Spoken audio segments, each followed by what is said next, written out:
Hey everyone, thanks for joining us for the morning 4321 on this Tuesday morning. We're going to be in Genesis chapter 22. Genesis chapter 22, morning 4321. Guys, thanks for being here, and everyone, thanks for joining us.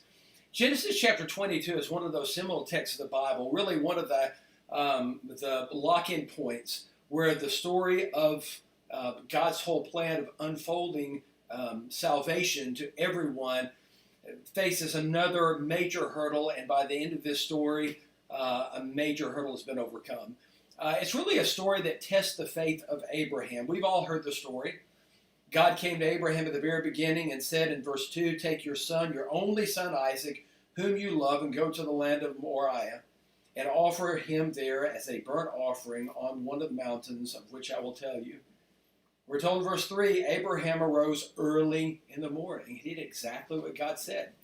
Even to the point where he had to tell the men that were with him that his son and he were going up to the mountain to worship, and they were to stay behind. And he faces the question by his own son on the way up.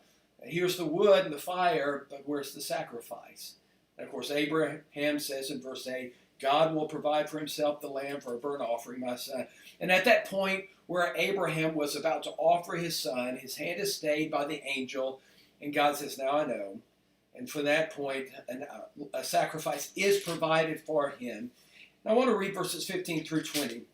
"The angel of the Lord called to Abraham a second time from heaven and said, 'By myself I have sworn, declares the Lord, because you have done this and not withheld your son, your only son, I will surely bless you. And I will surely multiply your seed as the stars of heaven and as the sand that is on the seashore. And your offspring shall possess the gates of his enemies, and in your offspring shall all the nations of the earth be blessed, because you have obeyed my voice.' So Abraham returned to his young men, and they arose and went together to Beersheba, and Abraham lived in Beersheba." Guys, what do y'all see? Well, I think this is, as Mark already mentioned, one of the great chapters in the book of Genesis. And no, in so many ways, it pictures how our salvation comes about, the person that our salvation comes through. We think about Isaac as being a picture of Jesus, but I really want to focus on the lamb. God said in Abraham said in Genesis 22, verse 8, God will provide for himself the lamb for the burnt offering. And I can't help but think of Jesus. In Revelation chapter 13 and verse 8, he talks about the lamb who is slain from the foundation of the world. And in that very verse, it says, all those who dwell on the earth will worship.